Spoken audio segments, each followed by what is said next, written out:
Everyone, my name is Niki Lilly. I am a 21-year-old woman from the UK with a facial difference, and today I'm wearing a black and white suit. I am a presenter, social media creator, and advocate, and I'm proud to have received both a BAFTA and an Emmy for my work, and to be patron of the charity Face Equality International.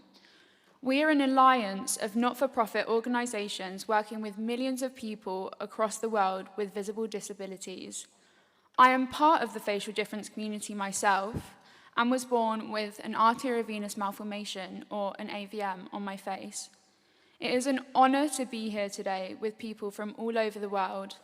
I flew in from the UK yesterday, and aside from the usual stares, my journey was uneventful this time. But airports are becoming increasingly difficult and ostracizing for the facial difference community. Imagine yourself getting off the plane.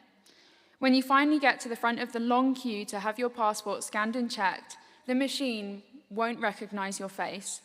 No matter how many times you try, while your families or colleagues sail straight through without thinking, you're left avoiding the gaze of all the people huffing in the queue behind you. You then have to explain your face in public to puzzled or suspicious members of staff, or have to join the back of an even longer queue to get your passport checked by a human being.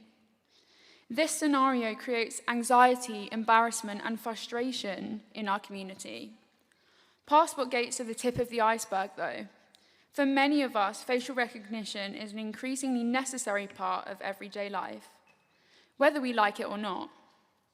It is used in law enforcement, recruitment, accessing social media, financial services, apps, computer games, phone unlocking, and so much more.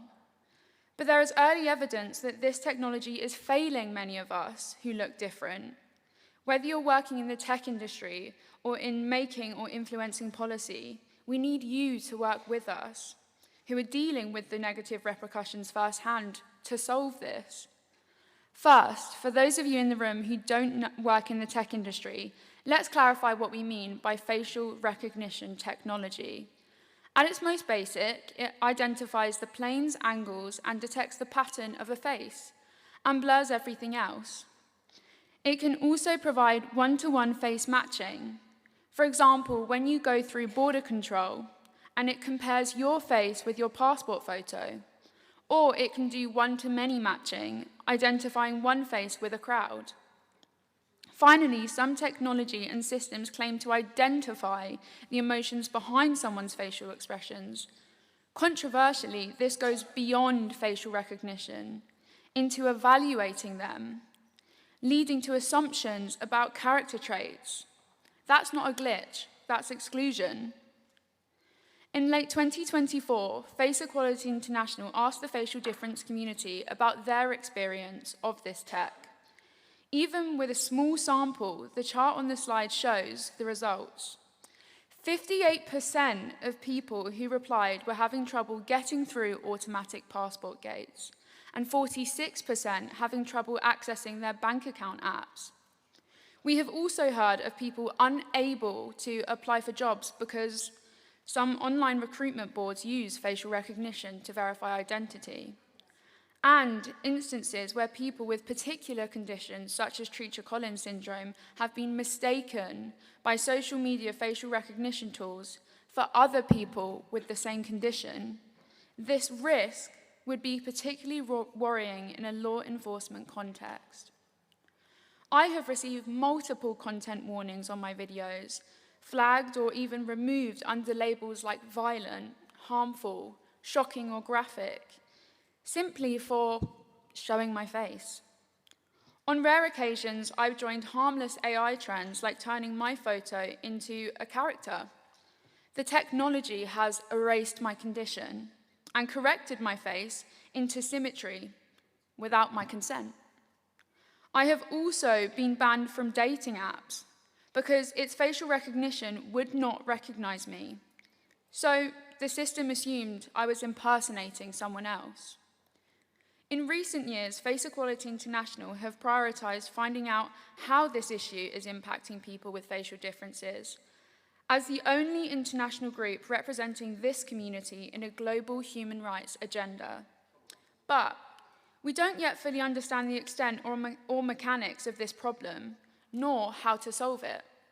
Remedies could include policy reform, expanded reporting on its impact, and creating more inclusive tech products through co-design and improvement of training data.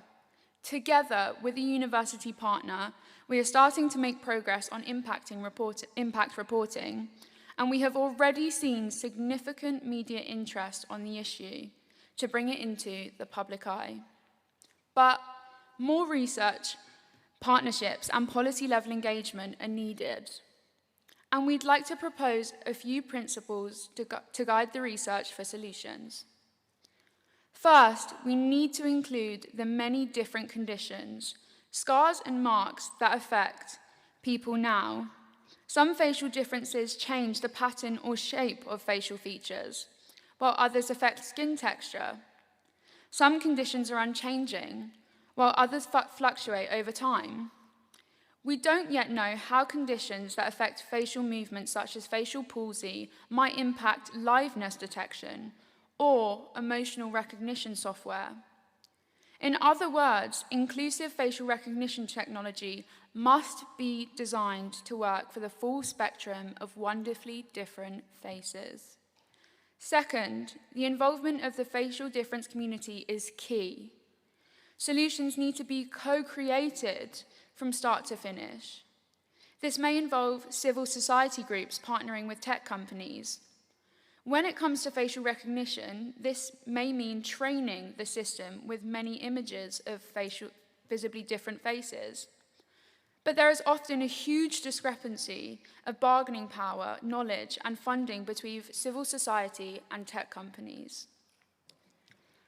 Our participation and that of the communities we represent must be on terms which are fair to us, which protect our privacy, give us control over the purpose for which our faces are used, and which value our contribution.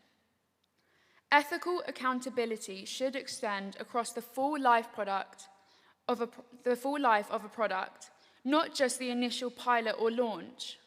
Inclusion must be a right, not something disabled people are expected to campaign for or fund. A clear code of practice for partnerships between tech companies and community groups could help build relationships that are fair, transparent, and effective for everyone. And we must mitigate the risks that are inherent in becoming identifiable by machines. As someone with a visible difference, technology should be a force for good and never a tool to target us for our difference, marginalize us, or drive up the cost of being disabled. Third, there must be a workable alternative route or a human in the loop for those who can't use facial recognition without increasing the burden or delay for the person affected. One member of our community who was trying to renew their driver's license had endured 15 to 20 failed attempts by staff in a public place before an alternative route was found. Another was told to find a lawyer to certify their ID document instead, creating significant cost and delay for the individual to make up the failure of a mandatory government system. This should not be happening. Another barrier facing those of us with facial differences is AI-manipulated imagery. In September last year, I received over 5,000 images of my own face from users who had created a TikTok trend of editing out my facial difference. Many of the images included hurtful comments about my appearance too. I know I'm not alone in feeling disheartened by the unacceptable use of edited images.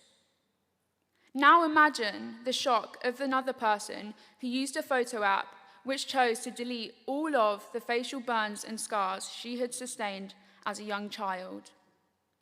She told us that having grown up wondering what she would have looked like without her scars, but she was still not ready to be confronted with that image. Nor was she ready for the tech company to shrug off responsibility for the automatic decisions made by its product. Image generators can be problematic in other ways too. Before this talk, the team at Face Equality International typed the phrase facial disfigurement into various free online image generators.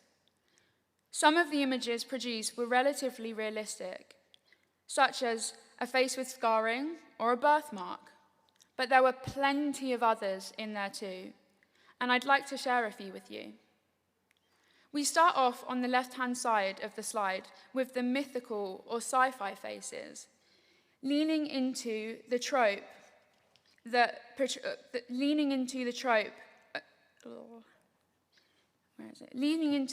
of stereotypes that people with facial differences are somehow less than human.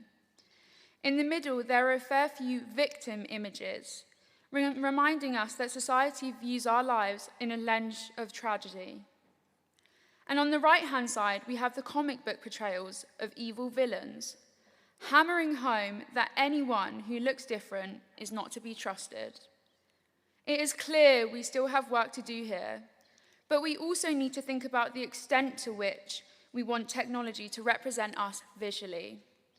A few of the image generators that we tried refused to create an image of someone with a facial disfigurement, citing community guidelines as the reason why. I'd like to end by extending two invitations to you. First, I'm in awe of the Zero Award winners who have found innovative ways to break down disabling barriers. If any of you can help our community move forward on the issues I have raised this morning, whether as a technical expert, a policymaker, or in some other way, please do get in touch with Face Equality International. Their email address is info@faceequalityinternational.org. Second, we want to say thank you for the opportunity to be here today. This is particularly important because for many years, people with facial differences have been overlooked by models of disability focused on medical limitations. The medical model of disability fails to recognize the social barriers facing people with impairments of appearance rather than function. I have talked about some of those barriers here today, but sadly, many more exist, sometimes preventing jobs, education, access to healthcare, and even social and family relationships. Please scan or click the QR code on the left to read our position paper on facial difference under the UN CRPD. And please consider adding your name to our face equality affirmation at the end. Thank you for listening. And let's make sure that the facial difference community are seen, heard, and protected in the world of tech. Thank you.